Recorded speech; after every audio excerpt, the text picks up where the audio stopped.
Alright guys, so it is Friday and I have off work today. So I'm going to the gym right now. It's around 10:30 a.m. and this is by far my favorite time to train. Like if I had a job that allowed me to work out whenever I wanted and to establish my own schedule, this is the time I'd go to work out because it lets me have one pre-workout meal 2 to 3 hours before going to the gym. Let that digest completely, get some work done, and then right before going to the gym like today I had 26 grams of carbs with a jelly bean, some sort of quick digestible carb source or sugar essentially. So it's just some leftover Halloween candy that I had. So about to go into the gym. It's always typically pretty empty during midweek around this time. So I'm gonna be sipping on some Intraflight and creatine intro workout, and then we're gonna do a high volume leg day. So starting off with some squats, going pretty heavy, seeing what I can get. Still working on my low bar squats, and then we'll get into a lot of volume because I have literally nothing else to do today except work out. Okay guys, so I'm going to talk about some post-workout thoughts which I haven't done in quite some time. Just some things that were going through my mind during this workout. But one of the things I do want to point out that is included in these clips is I've been trying to spread my feet a little more apart than normal during my squat, which is helping me eliminate my butt wink. And I think one of the contributing factors to my butt wink is that I have pretty long legs, and when I keep my legs more spread apart and my knees tracking over my ankles, I can eliminate that problem. But when I was in California, I was doing some reading and some research, and I came across this interview, and the person being interviewed said, they say if you look back at what you wrote or did 5 years ago and don't want to slap yourself, then you're not growing as a professional. And this really hit home for me, and there's certain times when I'm reading something and it starts making me think, so I screenshot it and save it for later. But to put it into perspective in the fitness industry or even the army, the military, and how I work, I've talked about it before, you need to cross that bridge between theory and practice. And there's a lot of people that will ask questions in the gym because talk is cheap and advice is free in some cases, especially in a gym setting where there's a lot of educated people. But what you need to do is take other people's knowledge with a grain of salt. So some people are really educated on certain topics and they know what they're talking about. And you need to use that just as one of those parts of knowledge in your bank that you create. And the other aspects might be research and reading you've done on your own, experience, and then things you've learned from other people. So before you go and use all this information that someone else gave you, use that as just part of your pie that you're creating to get more knowledgeable, stronger, bigger, whatever it is. But in the fitness industry, I think we have a lot of people that have really good knowledge that you can share.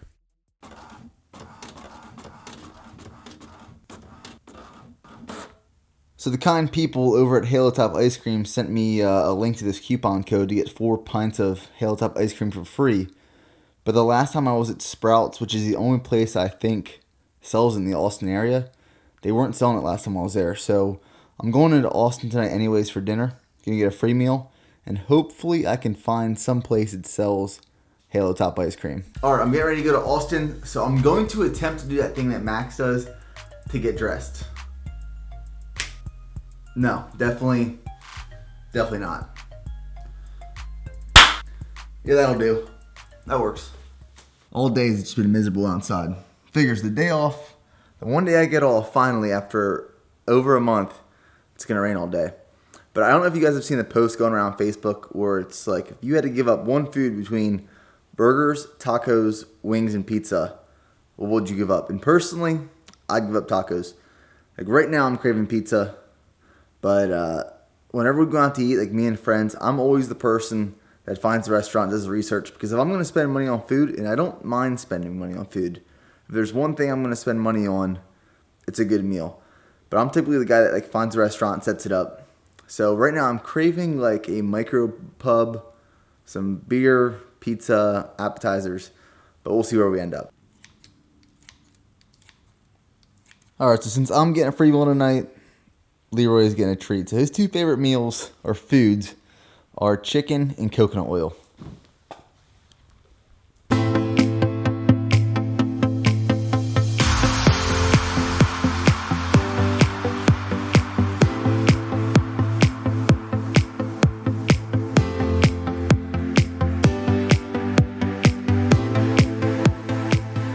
Alright guys, before I show you what I had for dinner, I'm going to show you dessert first. So I picked up these 2 cupcakes at Galaxy Bakery in Georgetown, Texas, right after dinner.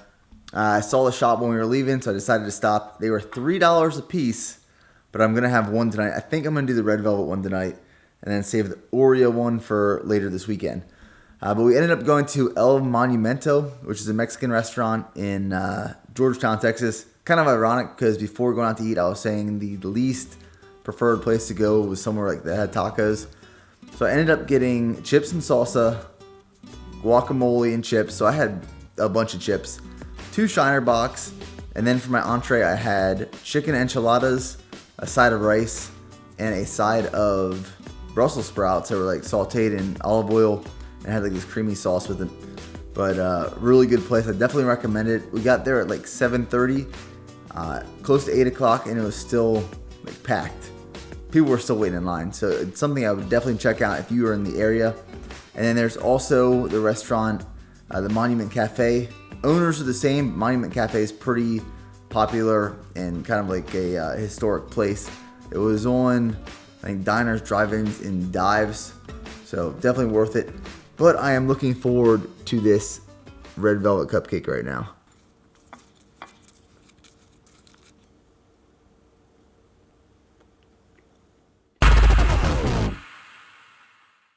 Day off number 2, and more rain. Keeping breakfast pretty simple this morning. I'm not too hungry just because of all the food I ate last night. But this has been probably my favorite cereal. Have any of you guys ever had Cheerios that are not Honey Nut? Very disappointing. But this Medley Crunch is pretty good because it has some like crunchy clusters in there. So I'll do 2 servings of that with some almond milk. And then right here I just have some eggs cooking. I'm going to add in 1 serving of cheddar cheese and then 3 slices of Canadian bacon, some salt and pepper. Alright, so I'm about to go ahead to the gym and do a push workout, but I wanted to bring up to your guys' attention, kind of catch up on speed, what is going on with my life and what I'm working on personally, other than, my channel, my business, and work with the Army. But I eventually want to be an online coach, and I eventually want to open my own gym. Not like a big commercial gym, but one big enough for me to be doing my own stuff, have a few people working out with me, a few personal training clients, stuff like that. Nothing huge, but kind of like a live work place that bigger cities are getting really popular with, somewhere where you can live and do your work. But on the other side note, what I've been doing recently is collecting a lot of data, research, references, and putting it together. And today I kind of started writing it all down for the first time. And I want to have a site that includes my supplements, research articles, and then videos for clients, because I don't want to be a coach who's just like, hey, here's your macros, do this. I want to provide you as much information as possible on different platforms, whether it be videos, articles, and I want to be the best coach I possibly can be. So it's something I'm starting to collect now so that 2 years from now, when I'm ready to pull the trigger and say, all right, clients, let's do this, that I have all the information available as possible for you guys. So today I'm trying out some new stuff in the gym that I just recently started researching called Myo Reps. So I kind of do a little demonstration of how you can use it in your workout.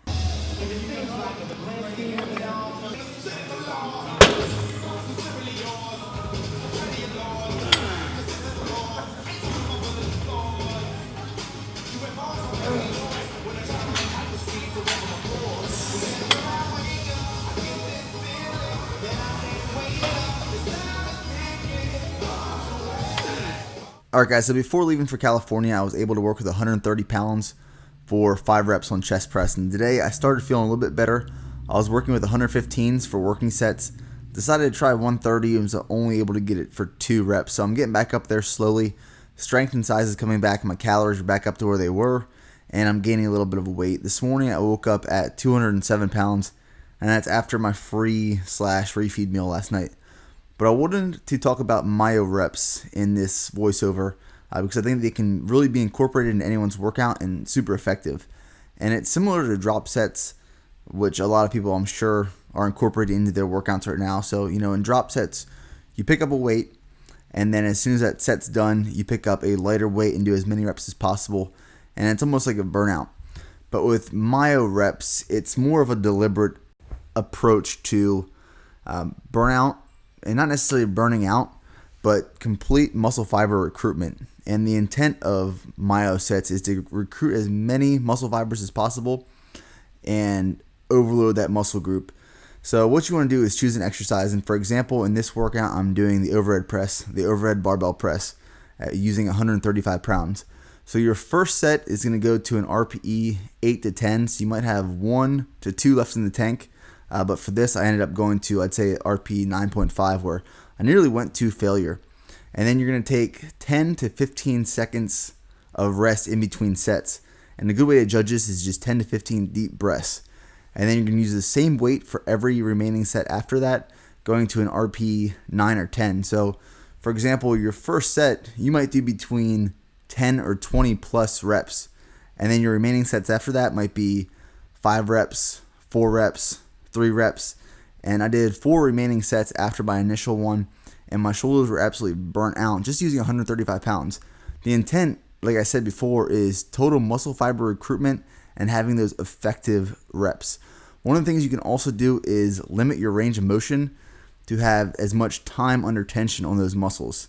And then just to finish off a workout, I wanted to point out one of my new favorite tricep exercises is the reverse pushdown, which I found very effective. All right, guys, I am going to wrap up this video right here. I'm going to crack open a Monster and then look for a new remote on Amazon because Leroy decided to chew this one up.